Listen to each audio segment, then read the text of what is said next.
கர்நாடகாவில் டி.கே. சிவகுமார் கர்நாடகாவினுடைய துணை முதலமைச்சர் மேகதாதுவில் அணை கட்டியே தீர்வன் நிற்கிறார். தமிழ்நாட்டுக்கு வரக்கூடிய காவேரி தண்ணியை இன்னும் கொஞ்சம் குறைப்பன் நிற்கிறார். அவரை போய் காலில் மட்டும்தான் திமுக கார உழுவுல அவரை கூட்டிட்டு வர்றாங்க. நேற்று பாரதிய ஜனதா கட்சி தமிழ்நாடு முழுவதுமே நீங்க நம்முடைய தலைவர்கள் எல்லாமே கருப்பு கொடி ஏற்றி போராட்டம் பண்ண எதுக்கு? தமிழ்நாட்டினுடைய உரிமையை விட்டு கொடுத்துட்டு அரசியல் லாபத்திற்காக இந்த தலைவர்கள் எல்லாம் சென்னை கூப்பிட்டு உப்பு சப்பு இல்லாத காரணத்திற்கு உப்பு இருக்கிற ஒரு பஜ்ஜியை கொடுத்து மீட்டிங் நடத்திட்டு இருக்கிறியா? உங்களுக்கு எல்லாம் வெக்கமா இல்லையா? நேற்று நடந்த மீட்டிங் ஒரு உப்பு சப்பு இல்லாத ஒரு மீட்டிங், உப்பு போட்ட பஜ்ஜியை சாப்பிட்றதுக்காக ஒரு 4 மாநிலத்தினுடைய முதலமைச்சர்கள் கலந்திருக்கக்கூடிய மீட்டிங். யாரு பேசுறது யாருக்கும் புரியாது. முதலமைச்சர் ஸ்டாலின் பேசுறார், தெலுங்கானாவுடைய முதலமைச்சர் ரேவந்த் ரெட்டி அவருடைய செக்ரட்டரி சொல்றாங்க, அண்ணே காதுக்கு இயர்போன் போட்டுங்க மொழிபெயர்க்கிறாங்க. தம்பி அவர் என்ன பேசினாலும் புரியாது, இயர்போன் போட்டால் மட்டுமா புரியும்? இவர் பெங்காலுக்கு போய் தங்கிலீஷ் எல்லாம் பேசினவர் நம்முடைய முதலமைச்சர். அவர் போடல. அந்த காட்சியை பாருங்க. தெலுங்கானால அந்த முதலமைச்சர் எதுக்குங்க ஐயா மீட்டிங்கு போனீங்க?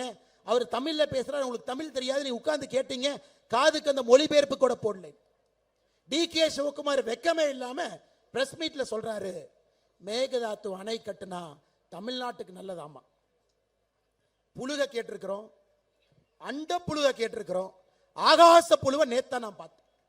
கர்நாடகாவில் மேகதாத்துல அணை கட்டுனா தமிழ்நாட்டு விவசாயிகளுக்கு நல்லது. இதனால் வம்பா போச்சு.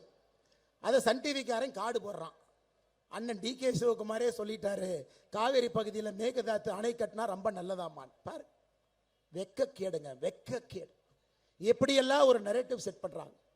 தமிழிசை அக்காவும் பொன்னார் ஐயாவும் ராஜான்னு பேசும்போது சொன்னாங்க, ஸ்டாலின் ஐயா மீட்டிங்ல பேசுறாரு, எழுதி வச்சதை படிக்கிறாரு. உதயநிதி என்ன சைடில் உட்கார்ந்துருக்காரு. கனிமொழி அக்கா குறுக்கு மறுக்கு இங்கேயும் ஓடுறாங்க. ஏன் ஓடுறாங்கன்னு யாருக்குமே தெரியாது. அது திமுக விழாவா, அது குடும்ப விழாவா, நேற்று தமிழக அரசு நடத்திய விழாவா? அது காசு யாரு செலவு பண்ணாங்க? அத்தனை பேத்துக்கு பஜ்ஜி போட்ட செலவு யாரு? திராவிட முன்னேற்ற கழகத்தினுடைய செலவா, தமிழக அரசனுடைய செலவா? யோசிச்சு பாரு. தொகுதி மறுசீரமைப்பு பத்தி நாம பேசணுமா? யாரும் பேசல. நாம பேசும் பொழுது பாராளுமன்றத்தில் நம்முடைய பிரதமர் அவர்கள் பேசுவார்கள், உள்துறை அமைச்சர்கள் பேசுவார்கள். என்ன தொகுதி மறுசீரமைப்பு? அது அமித்ஷா அவர்கள் கோயம்புத்தூர்ல பேசிட்டாங்க. பாரத பிரதமர் நரேந்திர மோடி ஐயா ஆந்திரால பேசிட்டாங்க. தொகுதி மறுசீரமைப்பு நடக்கும் பொழுது மக்கள் தொகை அடிப்படையில் நடக்காது என்பதை தெள்ள தெளிவா சொல்லிட்டாங்க. விகிதாச்சார அடிப்படையில் தான் நடக்கும், அதையும் சொல்லிட்டாங்க. அப்ப திமுக கணக்கு தெரியாது, விகிதாச்சார அடிப்படையில் என்னன்னு சொல்லுனேன். தெரியுப்பா, உனக்கு தான் கணக்கு தெரியாது, நல்லா சொல்றோம் கேட்டுக்க. 543 எம்பி, தமிழ்நாட்டில் 39 எம்பி. அப்ப எவ்வளவுங்க ஐயா? 543 நம்ம பங்கு 7.17% நம்ம எம்பி. உத்தரப்பிரதேசம் 80 எம்பி 543, அவங்க பங்கு 14.74% உத்தரப்பிரதேஷ், 14% யூபி, 7.17% நாம மொத்த எம்பி. நாளைக்கு 543 எவ்வளவு பெருசானாலும் அதுல 7.17 தமிழ்நாட்டுக்கு, அதுல 14.7 யூபிக்கு. முடிஞ்சு போச்சு, கதை முடிஞ்சு போச்சு. எல்லாம் பெட்டி கட்டிட்டு கிளம்புங்கன்னு சொன்னாலும் திமுக காரை கூட்டம் போடுறான். யாருக்கும் ஒரு சீட்டு குறையாது, யாருக்கும் ஒரு சீட்டு ஏறாது. விகிதாச்சார அடிப்படையில் இன்னைக்கு என்ன இருக்கோ நாளைக்கு அதான் சொன்ன பிறகு, அப்ப தென் மாநிலங்களுக்கு மட்டும் விகிதாச்சாரம், வட மாநிலத்துக்கு மக்கள் தொகையா? முட்டா பையில அப்படி எப்படி பண்ண முடியும்? மக்கள் தொகைன்னு வச்சா முழுசா மக்கள் தொகை வைப்பாங்க, விகிதாச்சாரம் வச்சா முழுசா விகிதாச்சாரம் வைப்பாங்க. இப்படிப்பட்ட முட்டாள்களாக திராவிட முன்னேற்ற கழகத்தினுடைய தலைவர்கள் இருக்கிறாங்க. அதுக்கு ஒரு கூட்டம் போடுறாங்க. அதுக்கு 4 முதலமைச்சர் வர்றாங்கன்னா அந்த முதலமைச்சர் வேலையே இல்லாம ஊர்ல வெட்டி என்ன பண்ணிட்டு இருப்பாங்கன்னு யோசிச்சு பாரு. ஒரு வேலை இருக்கிற முதலமைச்சர் வருவாங்களா? பாராளுமன்றத்தில் சொல்லல, தொகுதி மறுசீரமைப்பு பத்தி பேசல, அதை பத்தி யாருமே கேள்வி கேட்கல. இங்க வேலை இல்லாத ஒரு முதலமைச்சர் ஐயா மு.க. ஸ்டாலின் கூட்டம் போடுறாருன்னு 3 பேர் வேலை இல்லாம பிளைட்டை பிடிச்சு வர்றாங்க. கொடுமை, கொடுமை. இதையெல்லாம் பார்க்க வேண்டிய ஒரு துர்பாகியம் தமிழக மக்களுக்கு இருக்கு. அன்பு சொந்தங்களே, இதையெல்லாம் உடைத்து தகர்த்தெறிய வேண்டிய நேரம். அடுத்து பட்ஜெட்டுங்க ஐயா, கோர்ட்ல இருந்து ஆர்டர் போட்டிருக்கிறாங்க 8:30 மணிக்குள்ள பேசி முடிச்சிடணும். ஏன்னா இந்த மாதிரி சமீபத்தில் ஒரு ஜோக்கு பார்த்தேன். ஒரு காவல்துறை நண்பர் இருக்கார், 4 பேர் ரோட்ல போறாங்க. டே நீ தாண்டா அந்த மும்மொழி கொள்கைக்கு கையெழுத்து வாங்குறாளா, வாடா உன்னை பிடிச்சி உள்ள போடுறேன்.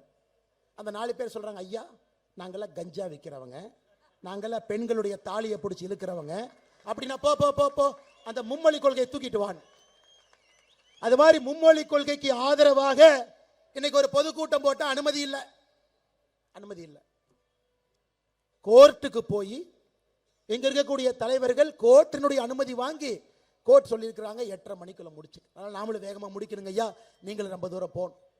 அருமை சொந்தங்களே, தமிழ்நாட்டில் சமீபத்தில் நிதிநிலை அறிக்கை தாக்கல் பண்ணியிருக்கிறாங்க.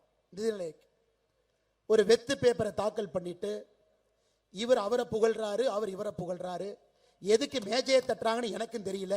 காலையில் திமுக எம்எல்ஏ எல்லாம் வீட்டில் எக்ஸசைஸ் பண்ணாம வந்துட்டு இருக்கு, சட்டமன்றத்தில் போய் மேஜையை தட்டிக்கிட்டு இருக்கான். என்னையா கிழிச்சிங்கன்னு மேஜையை தட்டுறீங்க? குஜராத்தில் நிதிநிலை அறிக்கை பட்ஜெட் போட்டிருக்கிறாங்க. குஜராத்தில் பாருங்க 27,000 கோடி சர்ப்ளஸ் பட்ஜெட்.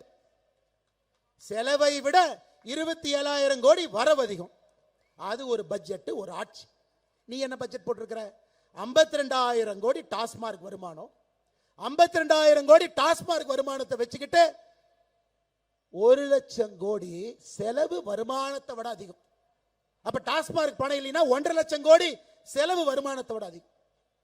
போன வருஷம் மட்டுங்க ஐயா நம்ம வாங்கின கடன் உங்களுக்கு தெரியுமா? 1,62,000 கோடி ரூபாய். போன ஆண்டில் நாம் வாங்கின கடன், மொத்தமாக நாம் வாங்கி இருக்கக்கூடிய கடன் 9 லட்சம் கோடி. இந்தியாவில் யாருமே 9 லட்சம் கோடி வாங்கல. கேட்டா நம்பர் 1 முதலமைச்சர் இவரே. அவருக்கு பேர் கடன் வாங்குறது நம்பர் 1, கொள்ளையடிக்கிற நம்பர் 1, ஊழல்வாதிகள் வச்சிருக்கிற நம்பர் 1, பெண்களுடைய செயினை டபக் டபக்குன்னு பிடிக்கிறதுல நம்பர் 1, ஊழல் இல்லாத துறையே இல்லை அதுல நம்பர் 1, பாலியல் குற்றம் நடக்காத நகரமே இல்லை அது நம்பர் 1, தினமும் கொள்ளை நடக்காத ஒரு நாளே இல்லை இது நம்பர் 1. இவங்க நீங்க சொல்லிட்டு இருக்கிறாங்க 200 பேர் போடுவாங்க, 200 சீட் வரும். அப்படியே பேசிக்கிட்டே அந்த வண்டி மென்டல் ஹாஸ்பிட்டல் போகுது, எல்லாம் ஏறுங்கப்பா ஏறுங்கப்பான்னு தான் சொல்லணும். அப்படியே சொல்லிட்டு திரிங்கப்பா அந்த வெள்ளை கலர் வண்டியில ஏறு, அப்படியே மென்டல் ஹாஸ்பிட்டல் போயிடலாம். எப்படி 200 சீட் கொடுப்பாங்க? எப்படிங்க ஐயா தமிழக மக்கள் 200 சீட் கொடுப்பாங்க? வரலாறு காணாத மோசமான ஒரு ஆட்சி எப்படி 200 கொடுப்பாங்க?